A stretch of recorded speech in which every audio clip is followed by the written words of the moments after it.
whole marketing presentation on how to find sellers, do deals, all this stuff, it's really broken down into two main parts. And I'm giving everyone all the information so no one can tell me, I don't know how to pull a list, I don't know how to do this. This is it. This is going to be our complete list pulling guide and marketing together. So let's kind of go into list pulling in this.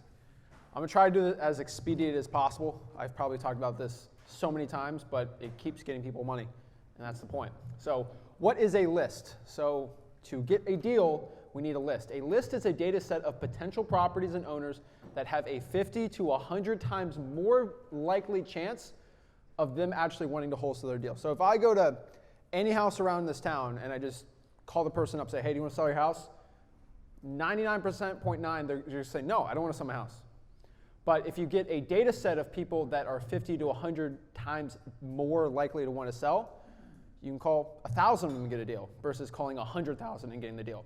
You got to remember, most people, when they want to sell their house, they want to sell it for the most. When you sold your house, what, 3 or 4 years ago, you wanted the most for it. You were not a motivated seller. I want above market. Yeah, he wanted above market. He's different, right? And that is not a good motivated seller. And so you have to use something that is basically a type of list with a motivating factor. So these lists usually have 1 to 2 motivating factors I've personally found for it being distressed or ugly. Now, what are motivating factors for a list? I've personally found if the house has broken windows, it's mold, it generally looks ugly. If you don't know what an ugly looking house is, ask your husband, ask your wife, would you want to live here? And if they say no, probably why it's ugly. Maybe it's even outdated. Like, ugly is just like, hey, I don't like this. And most people can figure it out, right? Usually a seller's going to be behind on their taxes or the mortgage. That's always a big one. Every year there's a tax bill. Every time there's a mortgage, and they can be behind it. Death, that's always a big one. Every time someone's born, the only thing promised is death. And if everyone's alive, they're going to die. So that is an inevitable part of life. And so, unfortunately, there's so many births, but there's so many deaths, which, you know, I'm not saying be a grave robber or anything like that, but do it. The people have a lot of situations, and it can help them out. Now, you're wanting to move, but the house is also in bad shape. That's another type of seller we find. They want to move, but they're embarrassed about their situation. They don't want their friend Sheila seeing that they have a really ugly house and mold, or they're like a hoarder. I see it all the time. You know, social media, everyone acts like they're this big baller, and then they live in a mobile home. People like to put on a persona, and some people right now, they want to sell because of that, right? Always financial issues too. You might get arrested, you got to post bail, you're going to jail, you got to get rid of the property, right? Those are reasons why people want to sell their house. Now, the question I get is, you know, we're talking to all these people, like Rebecca, she's looking to get a new virtual market. And when, like, this is kind of for her, but for everyone, like, where do I find the right area to pull, right? And a big secret we have always found is, especially in this market, every market, right? And, you know, I think of Dana too, because Dana in Brevard, I told Dana, I'm like, 60% of her county, don't even touch it. Don't even go there. Like, it's terrible. And she would wait, if she put 100% of the whole county, 60% of her time would be wasted, legit wasted. And if she put that time into the good markets, the good areas, she would do better. And so how do you find the hottest wholesaling markets? And for the people that have actually done deals, if you look at all the deals you've done, they usually always hit this criteria. And it's kind of weird, but they all, everywhere in the whole entire country, in the United States, it's like this. So we're going to find the hottest markets for wholesaling real estate right now. Really, you're going to row in the best river stream possible. And that's the point. We got the river right there. If you row against the stream, you can row as hard. You can be, oh, I'm working so hard, and you're getting nowhere. And you're like, oh, I'm just not rowing hard enough. And the honest truth is, you're probably just in the wrong boat. You just got to change the river you're in. And I see a lot of people struggle like this. They work so hard, and people that don't work too hard, but they're going with the stream, it makes it a lot easier. So what makes a good wholesaling market? I've personally found this, that there are just 2 key factors of why a market is good or not. Number 1, it's a deals to wholesalers ratio. This is a weird concept. Me and Rick have patented a lot of things, but after looking at hundreds of thousands of people that sign up for a course, all these things, the ones that do deals and the ones that don't, I look at the markets, and there's a special ratio of how many wholesaling deals are done in that market and how many wholesalers are working in that market. For example, I've always said this, the largest wholesaling market by the amount of deals hands down, is Houston, Texas. Houston, Texas has more wholesaling deals than anything. But if you get into Houston, you're like, why don't I get all these deals? It's the third or fourth biggest city in the entire country. And so there's a ton of wholesalers there. But you can scale it up really well. And there's other markets, kind of like, where Corey's at, where it's like, there's a ton of wholesaling deals, but there's not a lot of guys. And so his ratio is, let's say there's 10 deals in that market for the month, and there's only 2 wholesalers going after it. It's like 5 deals for every wholesaler. The problem with Houston, it's like 1 to 1. If there's 10,000 wholesalers, there's probably 10,000 deals. I'd rather be in Corey's market, and that's the secret. And so we got to find markets where there's multiple deals that every wholesaler can do. And if you're like us, we can kind of scoot a little better and be better with our acquisitions and do better. The next part is the teenage success factor. This is the best one I have found. We got some people that were teenagers that did wholesaling deals here, people that aren't, people older. But what I call the teenage success factor is every single day I get 5 or 6 DMs. Zach, got my first deal, thank you. And I see these teens, and I'm not making fun of Nathan or Evan, but like I see these young guys, right? And like they're like Evan or Nathan, like they just started. You guys know a lot about wholesaling, but like these people that just start, they're in this is where they grew up. And they slap some sticky notes and they get like 10 deals. And like, I don't even know what I'm doing. I'm like, what? And it's not because they're so good at wholesaling, they just ran up 100 grand. It's their market's so good. No other wholesaler's kind of working in there. Corey's kind of like that too. Like he wasn't a teenager, but like he was in such a good market. Even as a beginner, he did well. And he's probably cringes back looking bad, like all the deals he probably should have done. But he was probably really bad starting out, but his market was so good it overcame that. And I just find all these young teens who really don't know what they're doing, super nervous, they do deals. And I find these markets. So like a couple examples here. Columbus, Georgia. Columbus, Georgia has a lot of wholesaling deals. There's a lot of buyers. There's a great ratio of deals, and there's not a lot of saturation. And there are a ton of buyers in Columbus. Columbus has Fort Benning, I believe. It's one of the biggest military installations in the country, so there's always buyers. There's a great market there. It has a population of 197,000. The average home is 152 grand, and it's on that Alabama border too. So I found that is a good market. Now here's a bad market. Seattle, King County, right? There's a lot of buyers there, ton. Everyone wants to buy deals there. But there's a low amount of wholesaling deals. Why is that? I don't know, right?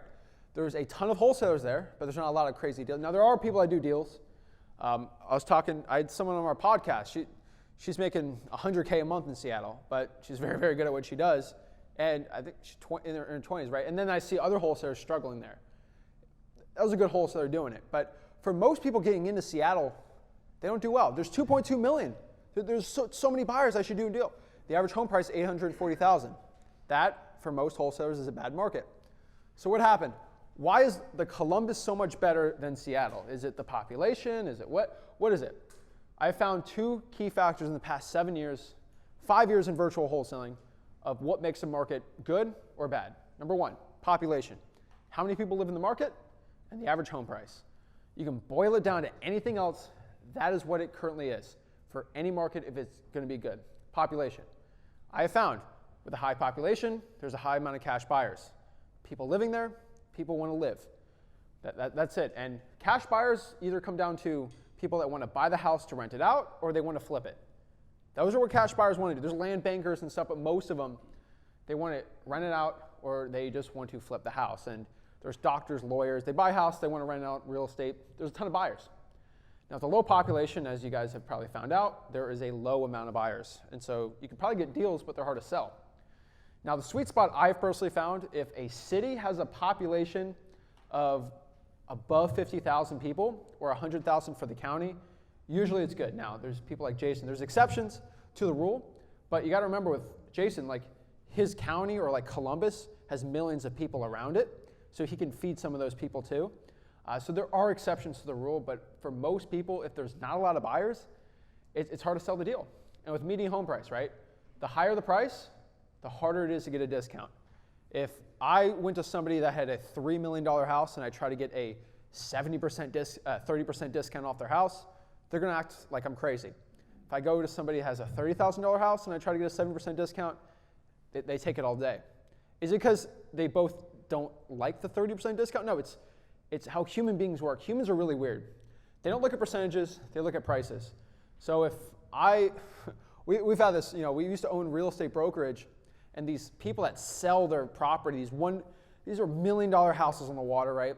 And they go from 4.2 million to 4.1, 100,000. I can't do. I'm losing 100 grand.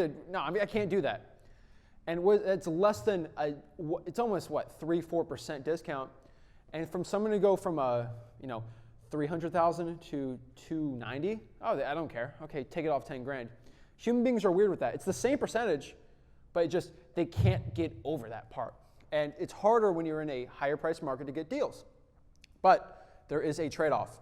The lower the price, usually the lower the assignment fee. Now, we saw Markel on a $30,000 deal make 98 grand. So there are exceptions to the rule.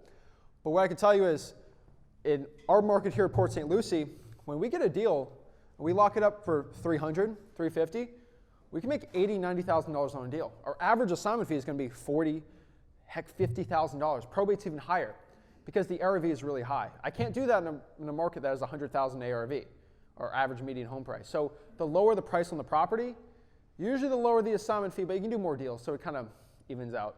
The sweet spot I found are median home prices between 75 to 300,000, and that's really where you're going to find good markets. I would say the max is 400,000.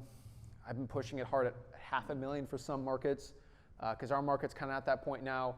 But really, anything above that for residential real estate, this isn't for commercial or anything else, for residential houses, single family, that's what it is.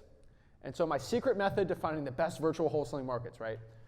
I like to find people flexing in a certain city. And so as Rebecca said, where should I get a good market? I'm like, well, go to Facebook, find 4 or 5 kids that just got a deal this month. And with your skills, if you go in there, you can destroy them. And I like finding people flex. A lot of people like to flex on the internet now. They'll show their checks. Oh, buy my course.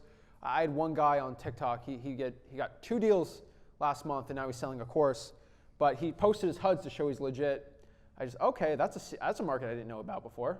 You can just go in there and do it. If he doesn't know anything, and I put my skills in it, it's insane. That's really pretty much it. You just really need 2 to 3 people that are doing good in a market, and you know it's good enough. If it's working for newbies, it'll work for you. You guys going through the free wholesaling course and do it, you'll do a lot better. Got a question? What does flexing mean again, Zach? Yeah. So it's kind of a younger term, but it's people really bragging on the internet. Look at me, I made $30,000. And they're looking for attention. Okay. Yeah, it's validation. But ego. It's all ego. Throw your ego out there, you make yourself vulnerable. It doesn't matter what it is. See, I have trouble with terminology. But I'm telling you guys, you're going to have sellers that are 30 years old. They're going to start saying terms like that. We got to get used to it. But how do you find the best zip codes for wholesaling, right?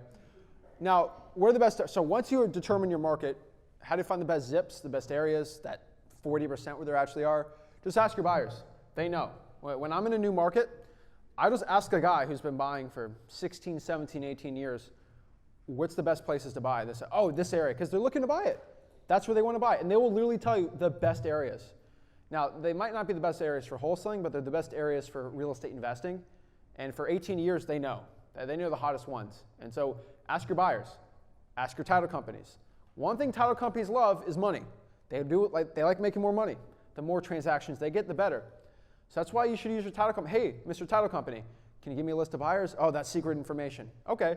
Well, can you give me a list of all the zip codes or the best zip codes that you've seen the most wholesale transactions?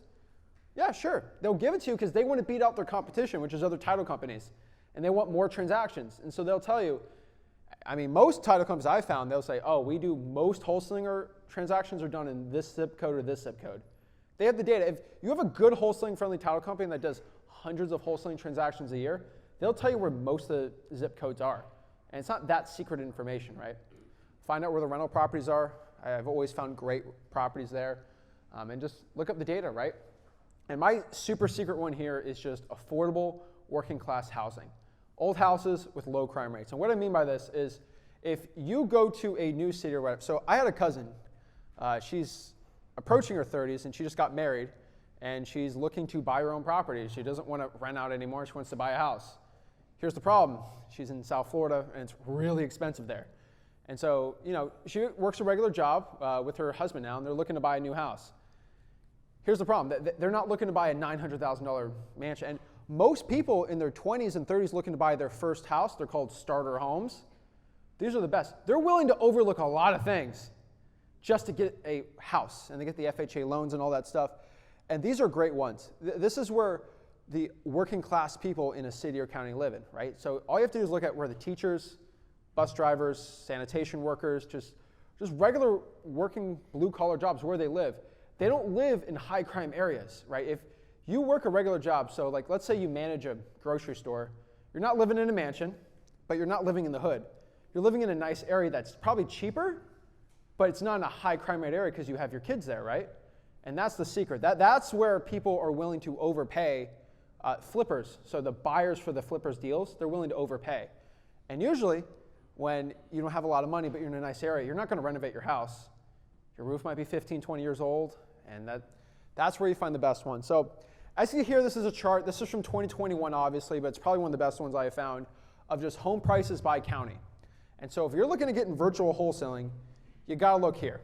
And so like as you can see here, like Alaska, it looks good, the prices, but unfortunately, the population's too low. You can go here to Inland Empire. It's really high, but they're decent deals. You can go all over the country here, right? I mean, this is where we're at right here. A little higher, but the populations are good enough. Now, the problem is if you're in like South Georgia, not a big population, but good deals. But like, there's some sweet spots. Like, for example, where is it right here? Right here, this little coastline right here, Fayetteville, North Carolina, with Fort Liberty, I think it's called now, right? It's a little higher than usual, but not over that price. But there are a ton of population, and there's a ton of wholesaling deals here. There's secret little niches across the United States that if you can identify, you can do really well. And so, like, I don't like the bright like yellow, but like a little bit in that orange is kind of perfect, right? And so, like, there's a good little belt here. So, like, as you can see here, I'm going to call out Ace. He got mad at me when I said Richmond was the best market 2 years ago. But it's true. The reason why Richmond works so well is you can see here, this is Northern Virginia, too high.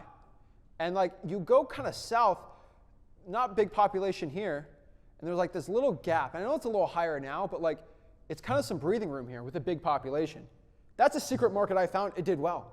And so these are the little niches you find in virtual wholesaling where, I hate to say it, when I talk about a market and then, on YouTube, 160,000, all of our subscribers see it, you don't want them all to bounce on the market. So there's markets I don't talk about that are really good. They're really secretive. Like Oklahoma right here, yellow, the little middle here, Tulsa, Oklahoma City. Those are good too. There's so many secret markets. I'll give you one more. There is, where's Walmart's? I forgot what city. No, it's Bensenville, right? Bensenville's like, all of Arkansas is okay, but like some markets like Bensenville, it's so hot right now. And you look at Arkansas, Little Rock, outside of there, like there's not many crazy ones. And so that's kind of the secret markets here. And then, you got Beaumont right here too, like outside of Houston. So many great little niched out markets that you probably don't know about. And so this is the point that we do. If you look at that criteria, you're going to find a good market. All this down. So now we know the great markets. We got to find the lists, right? So all the lists I have found come down to 3 categories. There's government lists, which you've heard me talk about too much probably, pay lists, and then earn lists. This is what it is. Does anyone never heard me say the word government list here? Raise your hand if you've never heard me say the word government list till today. We built a drinking game. No. It's a drinking game, right? But here's the question. How many of you guys have pulled the code violations in the past month? Raise your hand if you haven't. So you guys have heard me say it, but you're not doing it. What's the question, right? And so the truth is, I say it so many times because it works. Now, you can do pay lists, you can do earn lists, right? But these are the lists that it comes down to. Now, we'll do a little thing on government lists. And I think you guys heard it before, but why do I like them? They're free. It costs no money. They're amazing. It's got the best ROI and ROT out of any list possible. Now, everyone knows about ROI, return on investment, but what is ROT? And that's one no one talks about, and the one that I truly value more than anything. Huh? Time. That's it. Return on time. If I put 10 hours into this, do I have a better chance of getting a deal than doing it right? I don't want to work. I've always said this. I'm not the guy that works 100 hours a week. I used to put 15 hours a day into this business 7 days a week. I don't do that anymore. When I work, I want to be as efficient as possible. So you want the best ROI and ROT possible of any list. It's better than any paid list I've personally found. It does take some time to pull, but it works. It's less saturated than the other lists. You know, we got some people here in some saturated markets. You got competition.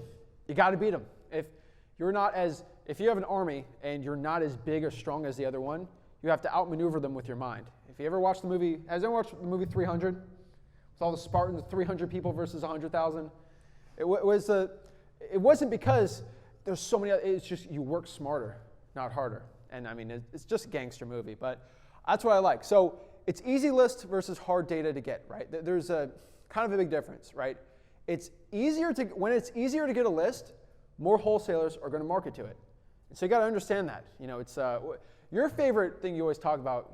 We love the Dolphins every Sunday. Usually when you're playing on the defensive line, if you can get through the offensive line really easy, there's probably a reason why. It's because they're on the other side, right? Right? That's not good. When it's so easy to get a list, that means any wholesaler and their mom can go in there and get the list. When I get somebody, Jason sent me the PDF, it's like, oh, I love that it's difficult to get that.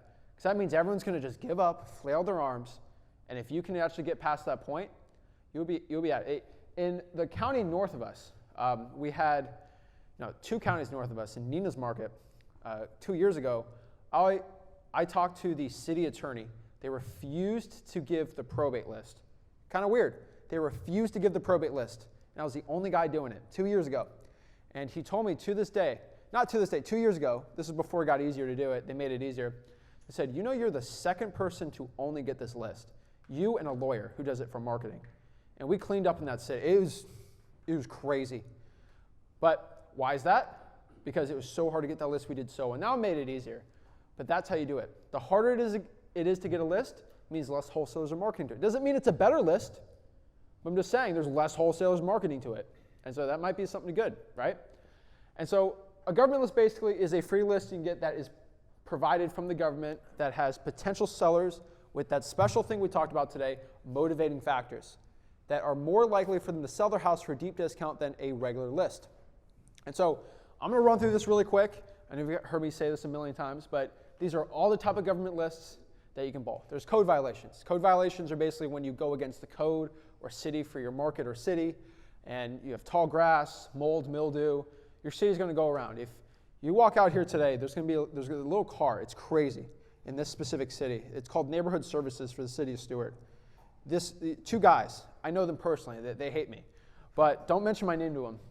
I went to war with them to get the list. They drive around in this small little city, 2 people, 40 hours a week looking for ugly houses. They're like Santa Claus. They get their little list, they write it down, they check it twice, and they have it in their little office. And it's your job to go get that little Santa list and then get the prizes, get the gift from it. You watch them, they're black and blue, and they just drive around looking for ugly houses. And they have them. And that's code violation. It's code enforcement. They enforce the codes. Specifically here in the city of Stewart, you cannot have your grass over 5 or 6 inches, something like that. If your grass at your house is over that, they fine you $10 to $50 a day for not fixing that. Now you might be like, that's only a Florida thing. Every single county usually has something like that. Now do they enforce or not? Usually not, but usually you can get a list like that and they work really well. So how do you pull it? Go to code enforcement. They have an office. Go there, pull up, and just say, hey, can I get a copy of all open code violations for the past 30 days? All for tall grass, structural damage, mold, and mildew is another one too, environmental hazards. Do it for residential houses only. Code enforcement loves doing for commercial, but you can definitely do it for there too. There's the water shutoff list. Does everybody here like taking showers? Yeah. I don't know if you've ever been camping. I know some people in the military, some veterans have dealt with that, going out in the woods for 30 days. But if you can't shower, it's not a good life. And if the water's not running out your house, you probably want to get rid of it. And you're probably motivated to get rid of the house. So there's a list of water shutoffs. This is a list of people that have a house that the water is not working on because they're refusing to pay it. And that's usually the last thing someone doesn't pay for. They'll pay for the water before they do the electricity. And with electricity, people need their phones now. And so they're usually not living in the house. It's vacant. It's sitting there. You can help them out. And so the water shutoff, it's a great list. There's no water, running water, no fun.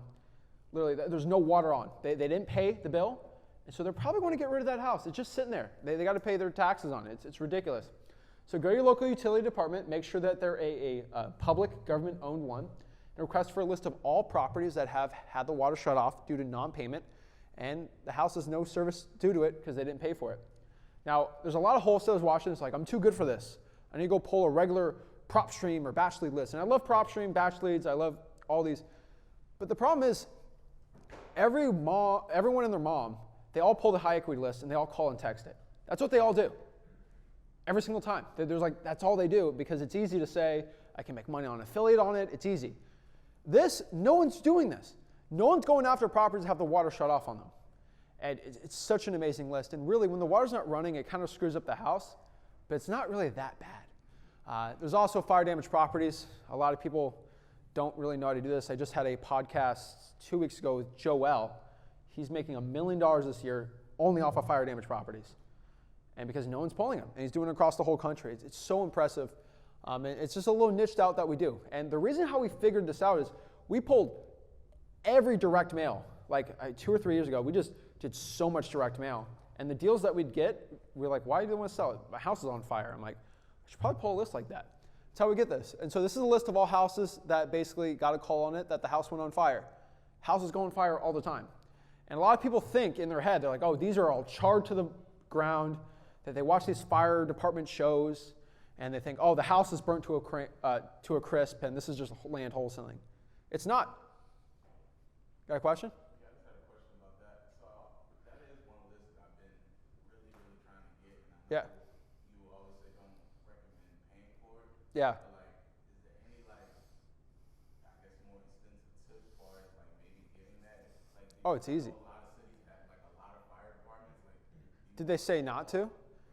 Usually the county. So the fire department if you're in Richmond, it's going to be for the city or the county, right? well, Henrico or Yeah, Henrico.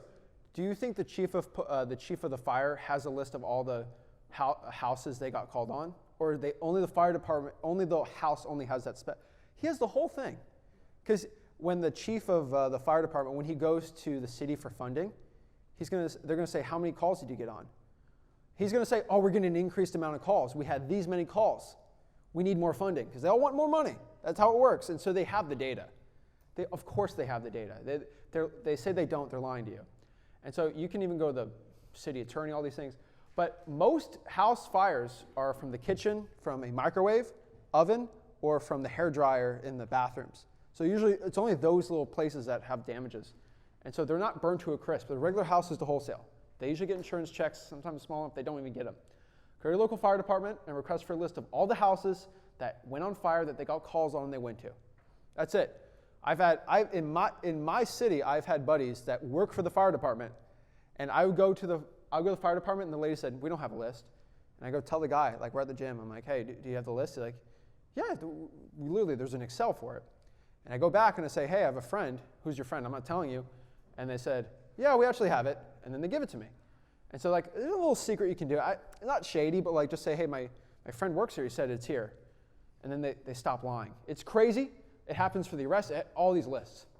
And so speaking on the arrest, this is the arrest record list. Now, a lot of people think they're above this too. This is a massive, massive deal. You can get a list of people that get arrested, DUIs, theft, robbery. There's all these reasons why people get arrested. But you can get a list of all the people that get arrested, and they're going to jail. So like they're going away for 5 to 6 years. I know it seems like in the world we're at right now that these criminal type people, like they're gone from society, we don't have to deal with them.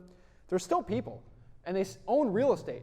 And so if someone goes away for 5 to 6 years, it's not like a bank counter. It just doesn't sit there for 5 to 6 years and they come back all jolly holly. Like the house gets destroyed after 6 years of not touching it. And so these people need to get rid of the house. And you got to remember, in jail, prison, I have some friends that are like corrections officers. You have to pay for your own toilet paper. You have to pay for all these commissary, right? They need a little bit of cash. And the only thing they really have is their house. And so this is a great list to be going after. And most people, and I found this is an unfortunate truth with people, what am I doing? The people that get arrested and they go to jail, they think they're innocent, right? I had one guy, DUI, and he thought he was getting scotch-free. His, fourth, fifth DUI? He's like, I'm getting out of this one. I got out of the last 3. And the judge says, okay, this is your 4th DUI. You're going to jail for 5 years. Boom! He thought he could beat the case, right? And he did it.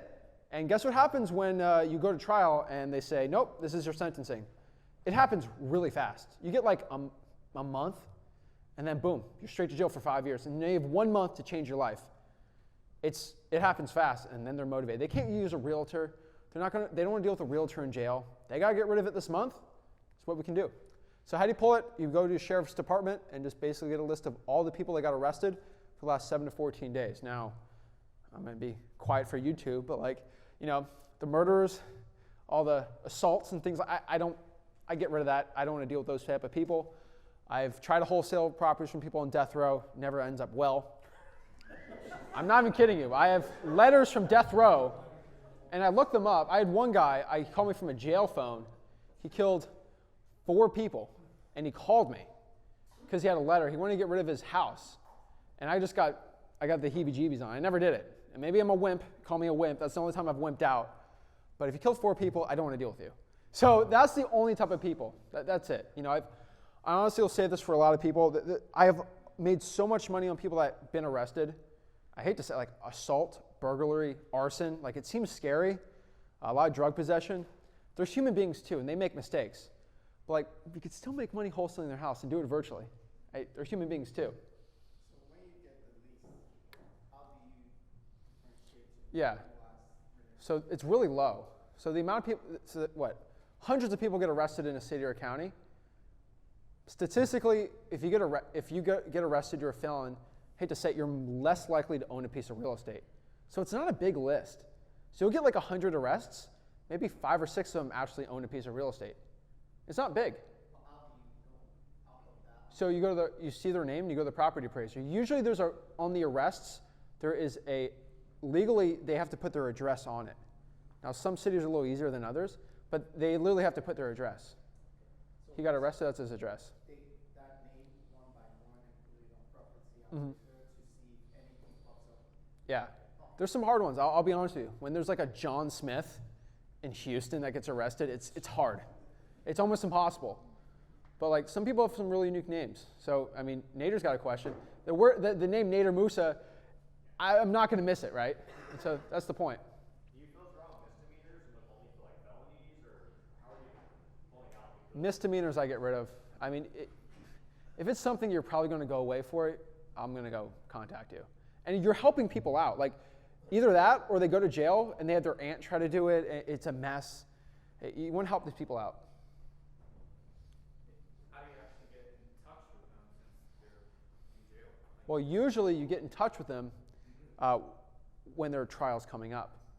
And then when they get found guilty and they start realizing what's happening, they already have you on the speed dial. You call them back up. They get arrested and then they have a trial. Okay. But you start following up with them. There's a directory, right? You just call the jailhouse and it gives you. You can call the jailhouse, you can call the sheriff's department. They all have the lists. Okay. I mean, to actually talk to the person in jail. Usually they all post bond. So they're back at home. They're all sitting at home in their Yeah, they're sitting at home. Yeah. That's what I'm trying to. Yeah. How do you set the stage with them and explain that essentially once you get that hearing, you're going to have 30 days and you're going to have to move quick? I'm sure some of them are probably going to be. The lawyer tells them. Okay. I let the lawyer, why am I going to be the mean guy? Well, no, because sometimes like with foreclosures, you know, some of them, they don't. Well, that- procrastinate and They know. Usually if you go, yeah. You usually just wait. You just follow up with them. Usually it hits them. Fill it out, but- Yeah. Jason. Oh, Michael. So usually somebody, obviously that's going in and out of the system is highly motivated. Because like yesterday I had a house, the guy wanted to sell it, his fiance or wife was in prison in and out. He became the power of attorney. He gave me his price and within 4 hours I had it sold. Because he wanted the money fast, obviously it's probably Yeah. their legal fees. So they're really highly, some of them are really highly motivated. Yeah. He wanted to close within a couple weeks, and we ended up making it happen. But he was highly motivated. He gave me his price way below 70%, and I That's it, and they get it cash, right? They don't have to deal with inspections and all that stuff. And usually, if you're running around committing crimes, your house is probably not looking nice. So, helps out. Other question? Yeah. So you said, I think it was either you or Rick, you closed like 3,000 deals, right? 2, 3. Okay. So out of those deals that you've closed, I mean, how many have come from like actual arrest records? So specifically pulling the arrest record, it's pretty low. But what I'll tell you is, the way we do our marketing is we pull all the high equity. And somebody with high equity is getting arrested. So that's how we figured it out. But specifically, probably less than 50, honestly. Like, it's not crazy. On this list, because I did deals with people going to jail. Lawyers are expensive. Yeah. And that's when I go, hey, what if we pull this list? Sometimes it works out phenomenally. There's lists I've tried, I wouldn't even tell you guys to try it because they're epic fails. But you get the right person, the motivating factor, if you think foreclosure is bad, the jail's 10 times worse. They're not worried about paying their tax, they just want to pay that lawyer bill to get out. And if they're going away, they need to have money and stuff taken care of because they know no one's going to take care of the house other than that. So, we pull the arrest records. Is it perfect? No, you get a lot of drama. You get a lot of drama. But they don't have a lot going on in their life. They just need to fix this one issue. The number one thing is multiple offenses on DUIs. That's 90% of who you deal with. Some battery, some theft. I'm not here to judge people. I just cut it off on death row. That's the judgment. But there's some really good house. Like, I remember my first arrest record list was from a guy, and I remember right when one of my first cold calling deals ever, he was going to jail for violent assault on his girlfriend. And I didn't know this at the time. He just said he wanted to sell it. And I didn't really care. I looked him up on the internet and I got freaked out. I'm like, I don't want to go see this guy. Like, he beat the snot out of his girlfriend. Not good, terrible. I think it's a deplorable thing you could ever do. It's terrible. But like, if I cried about it, and like, I didn't go alone. I actually brought him with me. I was a little freaked out, not gonna lie. He was into snakes. He had pythons all over the house. Remember, it was freaky. And it was a crazy deal. But what if I decided to cry about it? I wouldn't make 75 grand on that deal. And to that day, that was the biggest deal I ever did at that point. And so it's like, should he do it? Should he not?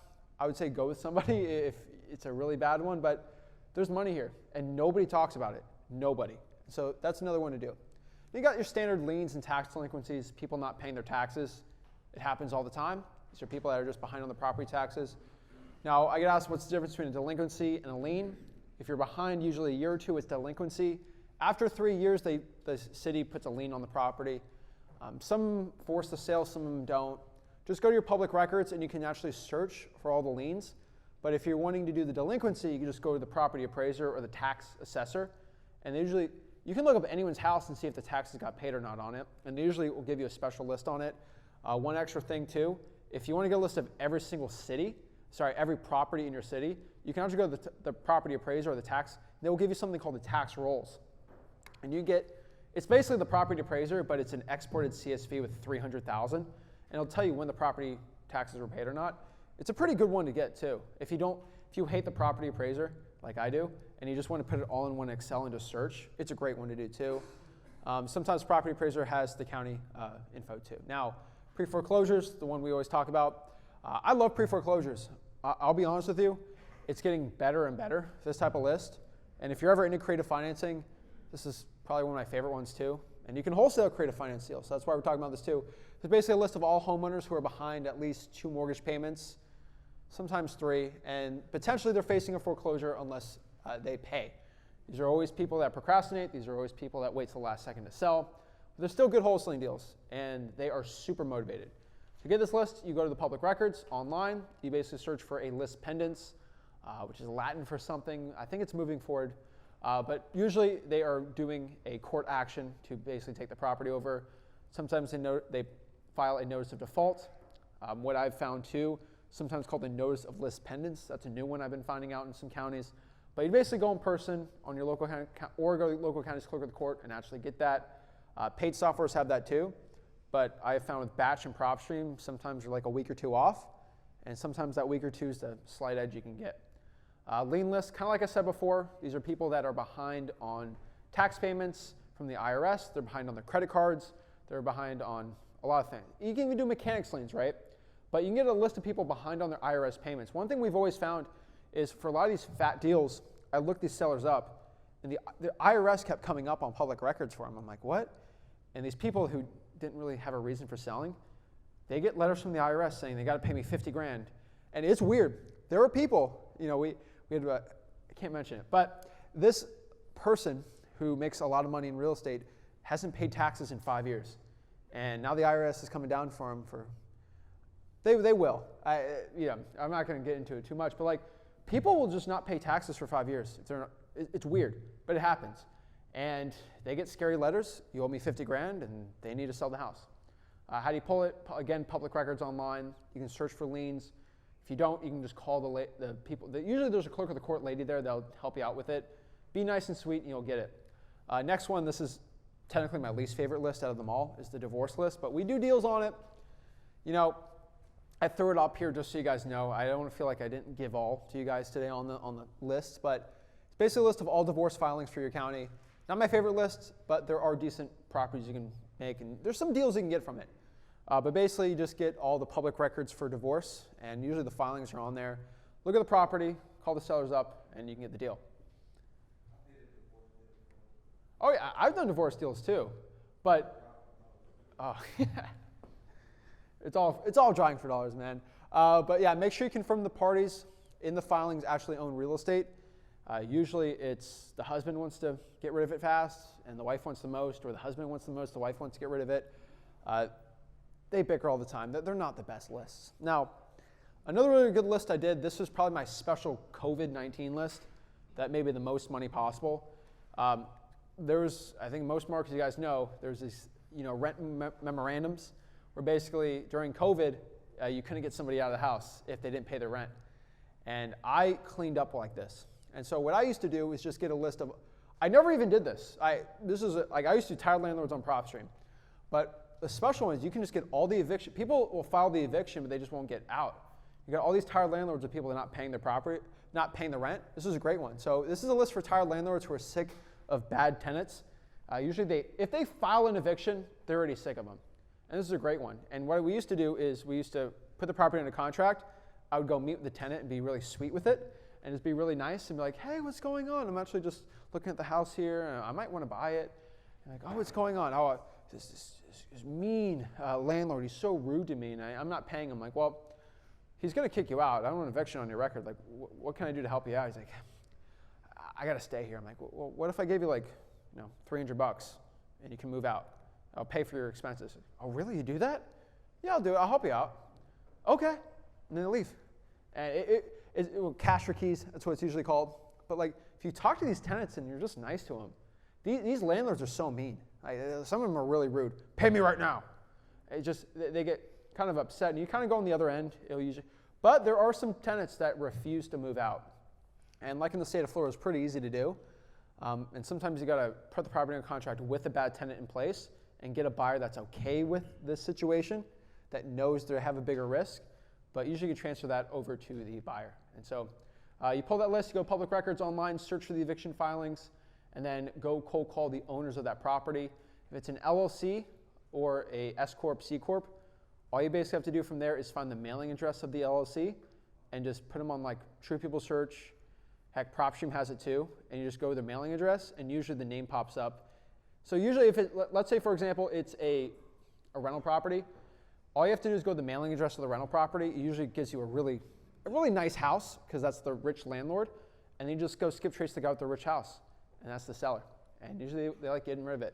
I prefer ones that are non-LLC. I've made more money off of those than anything else. People that actually own real estate in their own name, outside of your own personal residence that you homestead, if you're buying rental properties in your own name, I know you're probably not a really good landlord. That's honestly what I found. And the majority of these deals are people that put in their own name. If they have an LLC, they probably kind of know what they're doing. If it's a one-member LLC for that only property, it's even better they know. So that's another one. And I'll have you talk about this. You love probates more than anything, so have you explain it. I don't know. What are these things called, probates? So who does probates here in the room? Okay. So I would love to hear let's hear all of it, because everybody just kind of tells you one story. I found probates by accident, okay? So most of the lists that you see derived here are from my sellers. So when I find a deal, and my accountant used to sit down, he goes, you got to do more deals like this. I go, well, what the hell's that deal? Where'd it come from then? So we went back and looked. I go, oh, it's a probate. I go, and you know what my statement was? I go, I'm not going to be an ambulance. I'm not one of these ambulance chasers. I go, they're dead people. It's terrible. You can't do that. You do more like that. He goes, we can have a much better conversation. And so I went and I did what most of you guys did. I went on the internet. I asked people, you don't want to do it. It's a nightmare. So you got to go through this court process. It's terrible. Okay. I went back, called my accountant. I go, I don't think I'm going to do it. He goes, you need to do it. So I was getting 3 to 4 times the average profit on any type of wholesale I did. So I looked at everybody's course. I tried to figure it out. I go, man, how can I get a competitive advantage? You know what I did? I took my butt in my car and I drove down to my local probate court. I spent 3 hours. I picked this lady's brain so far apart. I basically got kicked out of there. I got kicked out of there multiple times, and I just kept going back. My ego was gone, and I just studied the court probate process. I went home. I read all my laws online. I went back. I went to my title company. They referred me to a probate lawyer.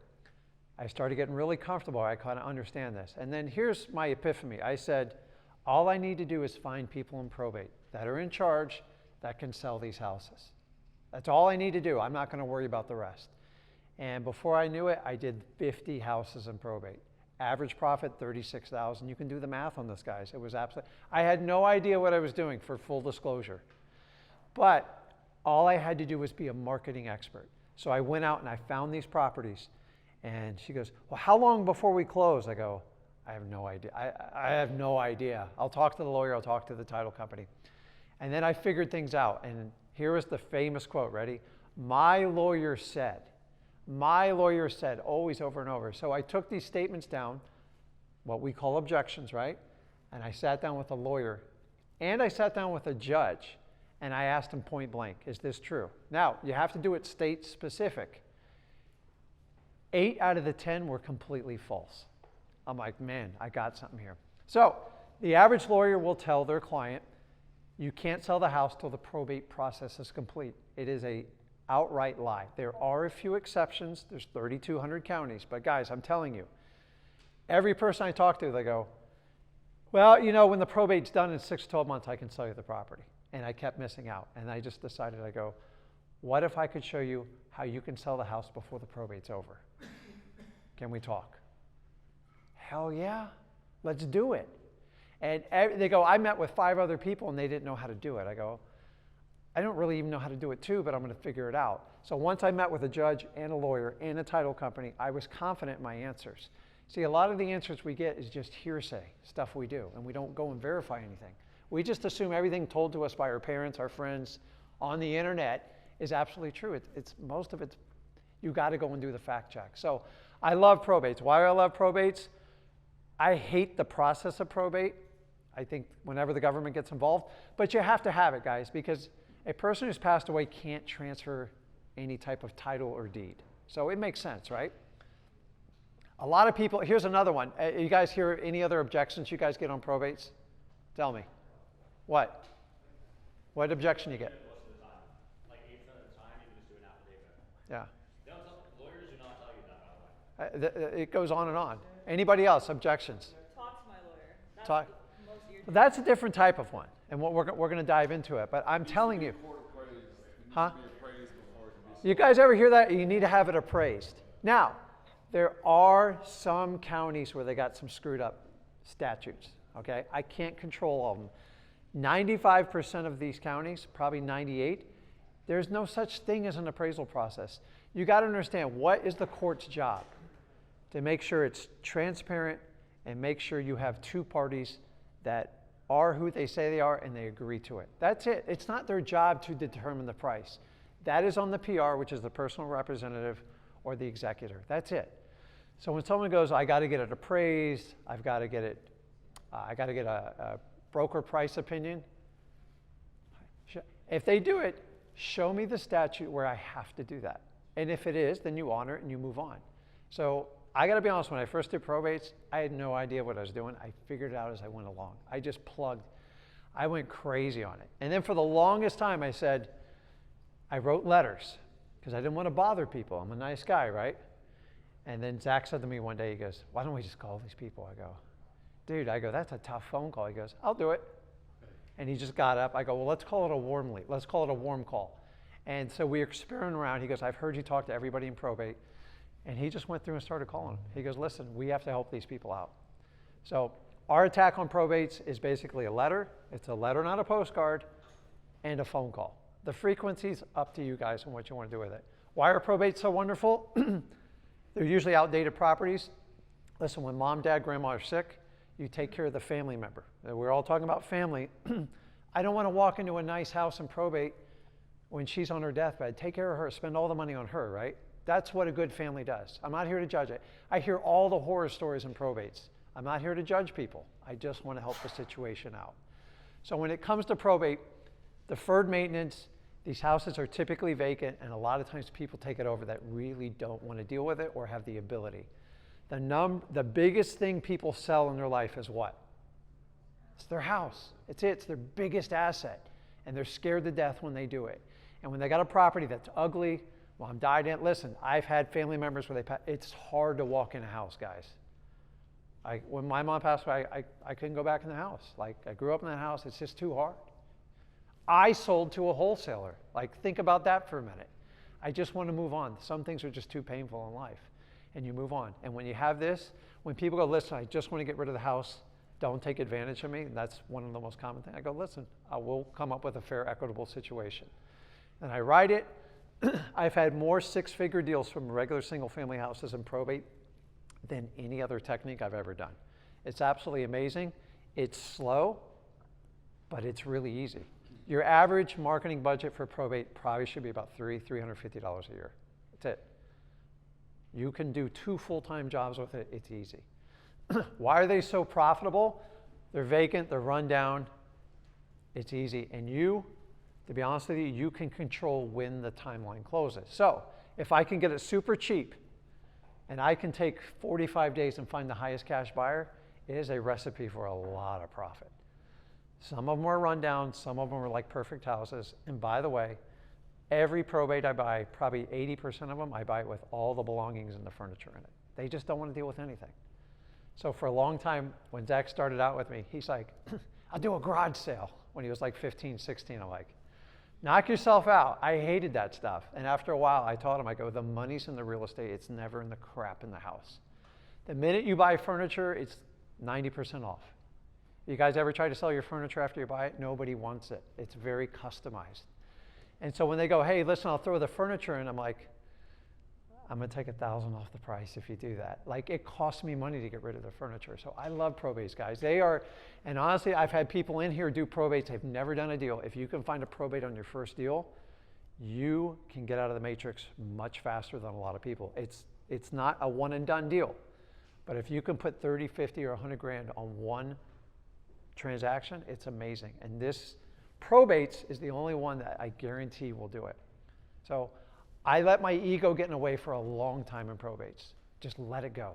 They are absolutely phenomenal, okay? You help people in probate. You will get your butt chewed out. You will be hollered at. You're going to be called some really weird names. We can go through them. But I'm telling you, you have to show up. Was I scared of it at first? I go, yeah. I go, it's kind of weird. That's a weird vibe, man. When you deal with people that passed away, it's like, but think, guys, I'm an empath. I listen to people. I feel other people's pain. So when they tell it to me, I would sit down. I'm the first one, like, rub your back. I go, hey, we'll do this. It's just what I've spent 4 hours with people in probate, but I've made a ton of money with it. But honestly, it's not always the money. It's like I like helping people out. And so I taught him this skill set. And then you bring someone like him, and he's like, okay, let's cold call everybody in. I'm like, okay. So we do the McDonald's, Burger King approach. It works well. You guys know me. I like the fries at McDonald's, and I like the Whopper at Burger King, right? And like some people just have a tendency to go, oh my God, you don't ever cold call me. This guy, Zach, he keeps cold calling me. I don't know what he's doing. I go, yeah, I sent you a letter, though. She's like, yeah, I'm old school. I like to do a letter. and then sometimes we get it the opposite. You will always connect with them faster with a cold call. That's why I do love cold calling. Even though I'm not being a hypocrite, I don't cold call. I have no problem cold calling. My ADHD kicks in, I get really bored, and I start saying stuff I probably shouldn't say, because I have people that annoy me. It's like, and you guys hear it when we do the lives and stuff, he's much more patient. He has a good time doing it. He will make 100,000 cold calls, doesn't even phase him. But that's not my forte on that. So guys, do probates. I'm telling you, they are a game changer. You only need 1 or 2 deals to change your life, and they're really easy. They're one of the easiest ways to do it. And it's not complicated. Ready? Go down to your courthouse, pull the records, figure it out, and every one of you reach out to me here. I'm fine with it. 3,200 counties. I have not memorized the counties outside of Florida. You have to do the work.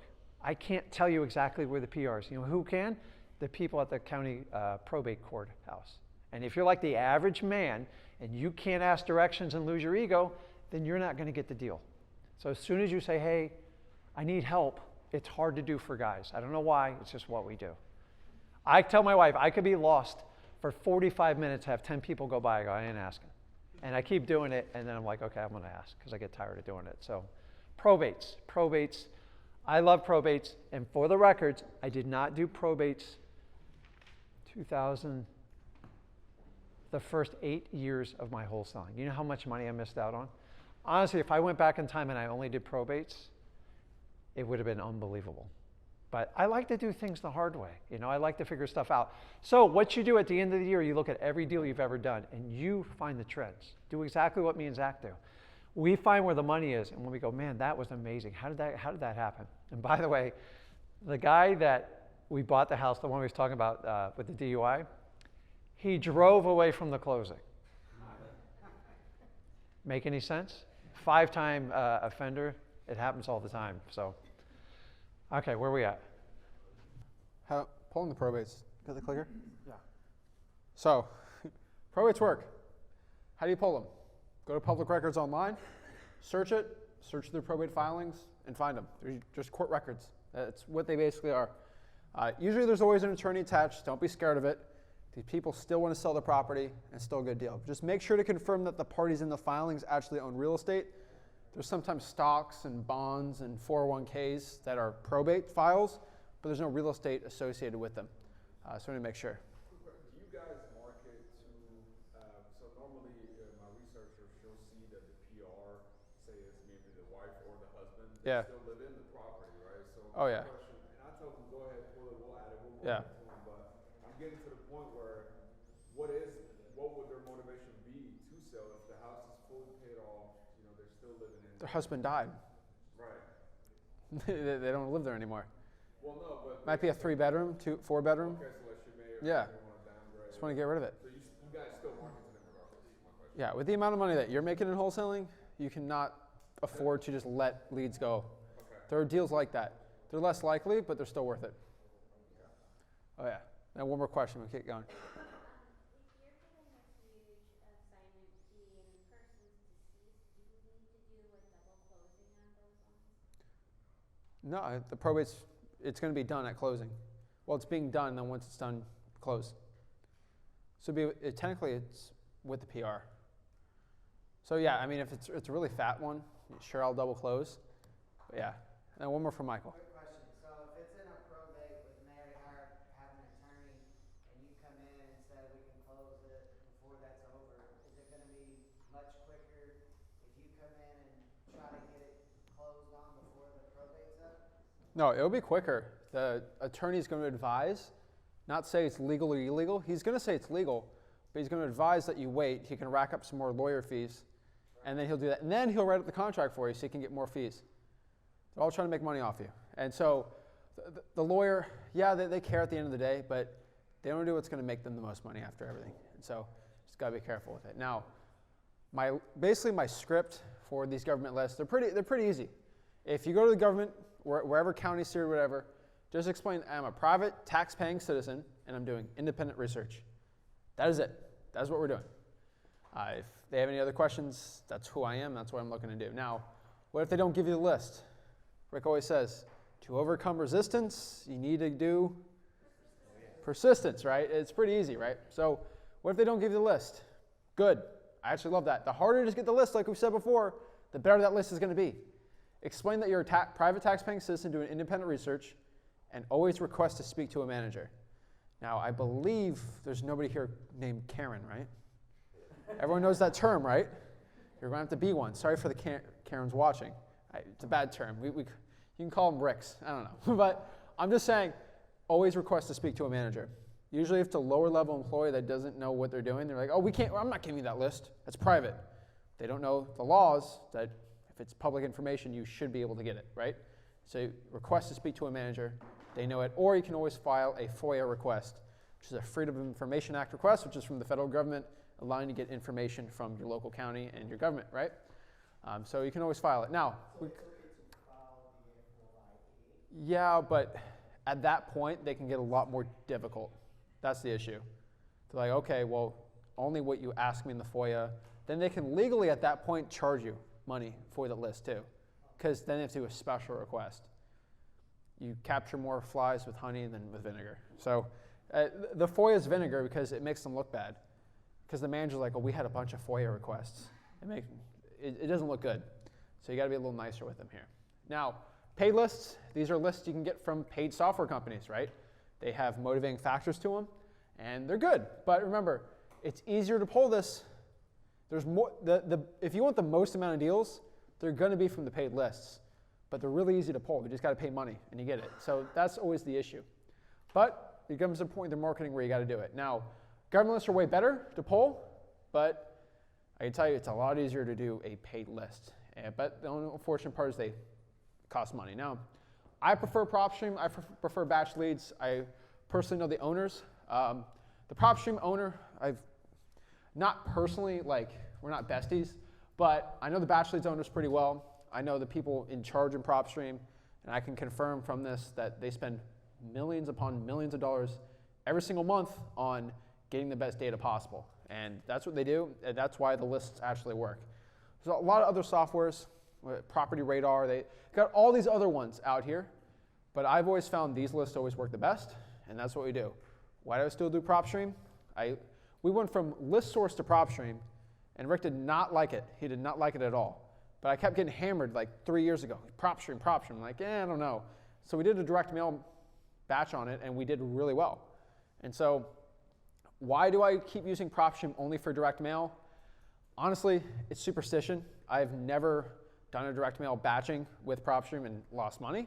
So I don't know, maybe you wear your favorite underwear for your football team on I don't know. It's something like that. It works, and so I keep doing it, right? My favorite top paid lists are going to be high equity. These are people that they own a lot of equity in their home. They don't owe a lot of money. Those are great. I love vacant properties. I love tired landlords. Remember, guys, tired landlords, this is not the evictions. Tired landlords are just people that are a little older, that have owned a rental property for a while, and they're more likely to sell. These aren't evictions. Vacant properties, unfortunately with vacant properties, you cannot get this list from a government list. I've tried, it's impossible. The only way to get a vacant property list is to be a 501c3, which is a nonprofit. It's the only way to get it, and these paid softwares actually do it, so it's pretty cool. It's a good one. Pre-probates is another one. Pre-probates are not probates. They're a little more different. A pre-probate is basically when somebody, it's a marketing term, it's basically a deceased owner. If you die and they file a death record, it's literally just people that own houses that are dead. Once they file a probate, the heirs, then it turns into a probate. So it's kind of pre, it's before, it's a good one. We found with our probates, Rick can say this, we have more than wholesalers we're dealing with now. There are realtors right now that are actually sending letters to probates now, so it's just extra competition. And so pre-probates actually helps us get that advantage. Tax delinquencies, again, they go off the tax rolls, kind of like I said before, but they do it on a bigger scale, and then stacked lists. So you can stack these, right? You can get a tired landlord that's vacant, that's a high equity. You can get a pre-probate that's vacant, right? You can mix these all together. There's also other paid lists, but these are definitely my top paid ones. Now, any of these lists are going to get you deals. They will. Michael. Yeah. So there are some companies that do this with their skip tracing where they'll give you relatives information. And so one that I really like currently is going to be smszac.com. So basically how Launch does it. Now there are other ones that do it. But currently there are some other paid ones. I don't like these paid services, so I don't mention them too much. But like I prefer Batch over anything Launch has on skip trace. And I love Launch Control, but they give relatives information, and it's pretty dang good. And so I'm skip tracing a dead guy. I don't want their information, but I want their relatives' information. Now the favorite one's Cyber Background Checks and True People Search. They have relatives really well. They have emails, all that stuff. But some paid ones do it too if you're looking for paid. But True People Search right now is best. So if I saw that Michael Santos died, usually has a brother, wife, sister. You click that and just call him right there. It's great. Is pre-appropriate the same thing as like potentially inherited? No, because it potentially can get inherited, yeah. And anything can be inherited after you died, if it's in the lineage. But yeah, those are my favorite ones. Now, for the data, we use filters. So pretty much any Joe Schmo can pull a high equity list and do it. And that's the problem. That's what they all do. They click the little thing and they make it easy. If you add extra filters, you do a lot better. We prefer 55 to 60% equity on these at minimum. I mean, I like fat deals. You guys aren't here to make $5,000 on a deal. You're here to make 30, 40, 50, right? Like you're not here to do that. You want to own the property. You want them owned for at least 3 to 5 years. They bought it 2 years ago or 1 year ago, they're less likely to buy it. We're for wholesaling specific. No more than 4 houses owned. Once they own more than 4, it's usually not a good deal. I've done deals people own 7, 8, 9, 10, 12 houses, but more than 4 owned, not my favorite. I don't like corporations or LLCs. I've just found they're a lot more difficult to work with. And a single family is my favorite. You can go up to duplex, triplex, quad, penti, sextuplexes, octoplexes. I've tried them all. Triplex is pretty much the limit when you're trying to wholesale on multifamily for a single family. Now you can do the big apartments and all that stuff, but for specifically what we're talking about today, get some deals, no. Not on the MLS or not the on-market. I'm not the MLS on-market guy. I do deals on it, not my favorite. I do not like dealing with realtors, and off-market is just so much better. And we always like to stay at least under the median home price. Like I've said before, if the median home price for your city is $250, I like to put prop stream like 275, estimated value and below. I don't like to go above that at all, and usually you're wasting your time doing that. Now, the last kind of type of list is an earned list. These are lists that you earn.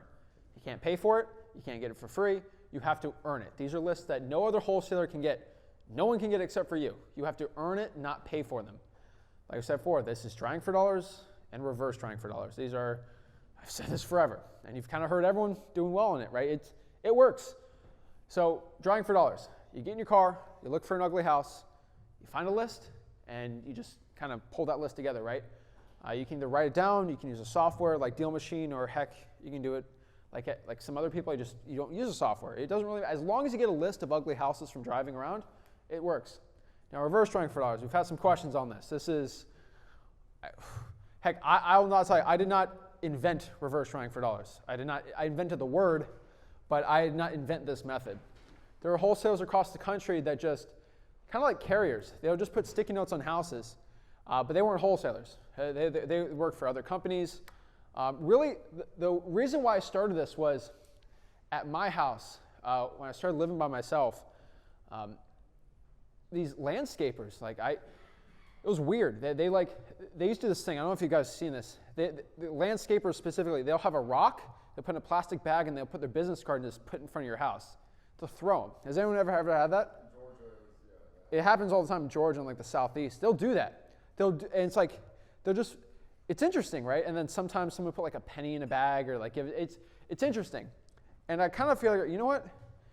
Direct mail works the best for us, but thinking about it, I'm like, most people are not going to drop $12,000 a month in direct mail, but what's better?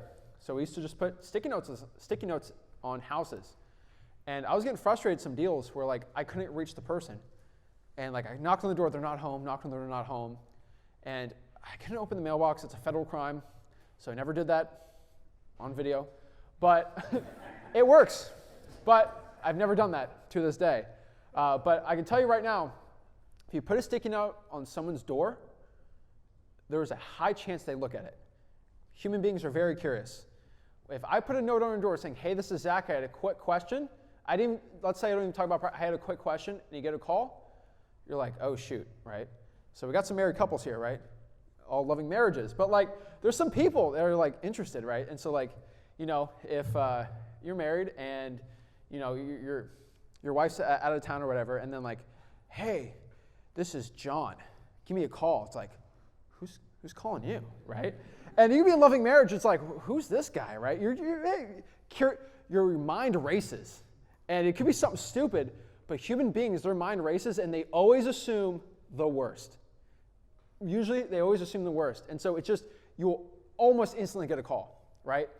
Some people have like long-term like friends they haven't heard. Is that guy? So it works.